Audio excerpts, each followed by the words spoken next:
ಶ್ರೀ ವೆಂಕಟೇಶಂ ಲಕ್ಷ್ಮೀಶಂ ಅನಿಷ್ಟಗ್ನಮಭಿಷ್ಟದಂ ಚತುರ್ಮುಖೈರತನಿಯಂ ಶ್ರೀನಿವಾಸಂ ಭಜೇಶಂ ಆನಂದತೀರ್ಥವರದೆ ದಾನವಾರಣ್ಯ ಪಾವಕೆ ಜ್ಞಾನದಾಯಿನಿ ಸರ್ವೇಶಿ ಶ್ರೀನಿವಾಸಸ್ತು ಮೇ ಮನಃ. ಕೃಷ್ಣಾಯ ವಾಸುದೇವಾಯ ದೇವಕಿ ನಂದನಾಯ ಚ ನಂದ ಗೋಪಕುಮಾರಾಯ ಗೋವಿಂದಾಯ ನಮೋ ನಮಃ. ಆಚಾರ್ಯರ ಮಧ್ವ ಪರಂಪರೆಯಲ್ಲಿ ಬರುವ ಎಲ್ಲ ಯತಿ ಶ್ರೇಷ್ಠರಿಗೆ ದಾಸವರ್ಣ್ಯರಿಗೆ ನಿಮ್ಮೆಲ್ಲರ ಮುಖಾಂತರ ಶಿರಸಾಷ್ಟಾಂಗ ನಮಸ್ಕಾರ ಸಲ್ಲಿಸ್ತಾ ಇವತ್ತಿನ ನುಡಿ ಸ್ಮರಣೆ ನಮನ 357ನೇ ನುಡಿ ಸ್ಮರಣೆ ನಮನ. ಈ ಒಂದು ಭಾಗದಲ್ಲಿ ನಮಗೆ ವಿಭುಧೇಂದ್ರ ತೀರ್ಥ ಶ್ರೀಪಾದಂಗಳವರ ಆರಾಧನೆ ಮಹೋತ್ಸವ, ಜೊತೆಗೆ ಸತ್ಯನಿಧಿ ತೀರ್ಥರ ಒಂದು ಆರಾಧನೆ ಬರ್ತಕ್ಕಂಥ ಒಂದು ಪರ್ವಕಾಲ, ಜೊತೆಗೆ ಸ್ಕಂದ ಷಷ್ಠಿ ಚಂಪಾ ಷಷ್ಠಿ ಅಂತ ನಾವೇನು ಕರಿತೀವಿ ಅದು, ಜೊತೆಗೆ ಸಂಕರ್ಷಣ ಒಡೆಯರು ಬಿಡಿ ಸನ್ಯಾಸಿಗಳ ಒಂದು ಆರಾಧನೆ ಮಾಡ್ತಕ್ಕಂಥ ಪರ್ವಕಾಲದಲ್ಲಿ ನಾವಿದ್ದೇವೆ. ಇವತ್ತು ಆಚಾರ್ಯರ ಮಧ್ವರ ಪರಂಪರೆಯಲ್ಲಿ ಬರುವ 10ನೇ ಯತಿ ಶ್ರೇಷ್ಠರು ಅಂತ ಹೇಳಿದರೆ ವಿಭುಧೇಂದ್ರ ತೀರ್ಥ ಶ್ರೀಪಾದಂಗಳವರು, ಅವರ ಗುರುಗಳು ರಾಮಚಂದ್ರ ತೀರ್ಥರು. ಅವರ ಒಂದು ವಿಶೇಷತೆ ಏನಂತ ಹೇಳಿದರೆ ರಾಮಚಂದ್ರ ತೀರ್ಥರು ಅವರಿಗೆ ಸನ್ಯಾಸಾಶ್ರಮ ಕೊಟ್ಟು ಉತ್ತರ ಕಾಶಿ ಯಾತ್ರೆ ಮಾಡಿದಾಗ ಅಲ್ಲಿ ಗುರುಗಳು ದೇಹ ಬಿಟ್ಟಿದ್ದು ಗೊತ್ತಾಯಿತು. ಅಲ್ಲಿಂದ ಇಲ್ಲಿ ಬರಬೇಕಾದ್ರೆ ಅವರಿಗೆ ವೇಳೆ ಕೂಡ ಇದ್ದಿಲ್ಲ. ಆಗಾಗಲೇ ವಿದ್ಯಾನಂದ ತೀರ್ಥರು ಆಶ್ರಮ ತೊಗೊಂಡ್ಬಿಟ್ಟಿದ್ದರು. ಆಶ್ರಮದಲ್ಲಿ ಅವರು ವಿರಾಜಮಾನರಾಗಿದ್ದರು. ಹೀಗಾಗಿ ಅವರಿಗೆ ಸ್ವಲ್ಪ ಮನಸ್ಸಿಗೆ ನೋವುಂಟು ಮಾಡಿದರೂ ಕೂಡ ಅವರ ಒಂದು ವೇದಾಧ್ಯಯನ ಮಧ್ವ ಪ್ರಚಾರ ಮಾತ್ರ ಬಿಡಲಿಲ್ಲ. ಇವತ್ತು ವಿಭುಧೇಂದ್ರರು ಅಂತ ಹೇಳಿದರೆ ಪ್ರತಿಯೊಂದು ಮಠಗಳಿಗೆ ಒಂದು ಅವರ ಹೆಸರು ತಗೊಳ್ಳಾರದ ಯಾವ ಮಠಗಳು ಇಲ್ಲ. ಅಂಥ ವಿಭುಧೇಂದ್ರ ತೀರ್ಥ ಶ್ರೀಪಾದಂಗಳವರ ಸ್ಮರಣೆ ಮಾಡಿಬಿಟ್ಟು ಸಾಕು. ತಿರುವನಂತಪುರದಲ್ಲಿ ಅವರ ವೃಂದಾವನ ಕೂಡ ಇದೆ. ಅಂಥ ಭವ್ಯ ಪರಂಪರೆಯಲ್ಲಿ ಬಂದಿರತಕ್ಕಂಥ ವಿಭುಧೇಂದ್ರರ ಸಾಧನೆ ಅತ್ಯಂತ ದೊಡ್ಡ ಸಾಧನೆ. ಇವತ್ತು ಶ್ರೀಪಾದರಾಜರಿಗೆ ಪೂರ್ವಾಶ್ರಮದಲ್ಲಿ ವಿದ್ಯಾಧ್ಯಯನ ಮಾಡಿದ್ದಾರೆ. ವ್ಯಾಸರಾಜರಿಗೆ ಕೂಡ ವಿದ್ಯಾಧ್ಯಯನ ಮಾಡಿದ ಕೀರ್ತಿ ಇವತ್ತು ವಿಭುಧೇಂದ್ರ ತೀರ್ಥರಿಗೆ ಸಲ್ತಾ ಇದೆ.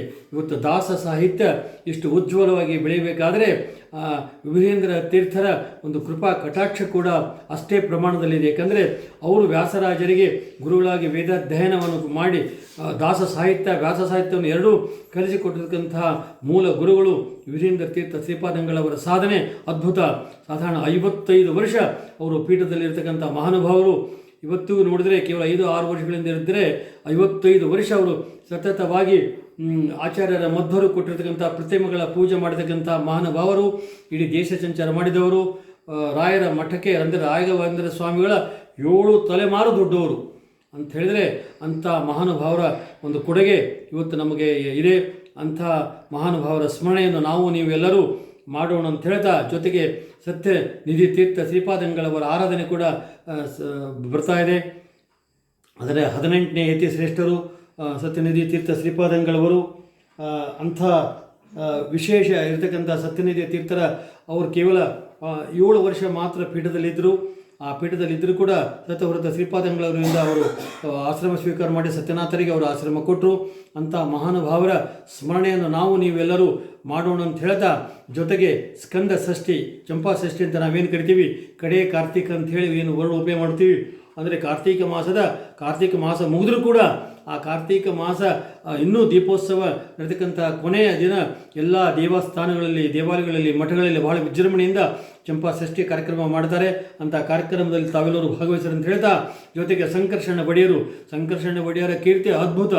ಅಂಥ ಉತ್ತರಾದಿ ಮಠ ಪರಂಪರೆಯಲ್ಲಿ ಬಂದಿರತಕ್ಕಂಥ ಯತಿ ಶ್ರೇಷ್ಠರ ಕಡೆಯಿಂದ ಅವರು ಸನ್ಯಾಸಾಶ್ರಮವನ್ನು ಸ್ವೀಕಾರ ಮಾಡಿದರೂ ಕೂಡ ಜಗನ್ನಾಥದಾಸರು ರಚಿಸಿದ ಹರಿಕಥಾಮೃತ ಸಾರಕ್ಕೆ ಕನ್ನಡದ ಟೀಕೆ ಟಿಪ್ಪಣಿ ಬರೆದು 2 ಗ್ರಂಥ ವ್ಯಾಲ್ಯೂ ಮಾಡಿದ್ದಾರೆ. ನೋಡಲು ಇವತ್ತು ನಮಗೆ ದೊಡ್ಡ ಭಾಗ್ಯ ಅಂತ ಹೇಳಿದರೆ ಇವತ್ತು ಆ ಗ್ರಂಥಗಳು ಸಂಕರ್ಷಣೆಗಳು ಬರೆದಂಥ 16 ಸಂಧಿ ಒಂದು ಕಡೆ 16 ಸಂಧಿ ಒಂದೇ ಪ್ರತಿಯೊಂದು ಶ್ಲೋಕದ ಅರ್ಥ ಸಹಿತ ಮಾಡಿದಂಥ ಗ್ರಂಥ ಇವತ್ತು ನಮ್ಮ ಮನೆಯಲ್ಲಿ ಇದೆ ಅಂತ ಹೇಳಿದರೆ ಇದು ನಿಜವಾಗಲೂ ಜಗನ್ನಾಥದಾಸರ ಸಂಕರ್ಷಣ ಒಡೆಯರ ವಿಶೇಷ ಅನುಗ್ರಹ ಇದ್ದಾಗ ಮಾತ್ರ ಸಾಧ್ಯ. ಅಂಥ ಸಂಕರ್ಷಣ ಒಡೆಯರು ಬರೆದಂಥ 32 ಸಂಧಿಗಳನ್ನು ನಮ್ಮ ತಂದೆಯವರು ಕೃಷ್ಣಮೂರ್ತಾಚಾರ್ಯ ಕಲ್ಲೂರ್ಕರವರು ಸಾಧಾರಣ 20 ವಾಲ್ಯೂಮ್ಗಳಲ್ಲಿ ಅದನ್ನು ಕನ್ನಡದಲ್ಲಿ ಪ್ರತಿನಿತ್ಯ ಸಾಧಾರಣ 50ರಿಂದ 60 ಪುಟ ಬರೀತಿದ್ದರು.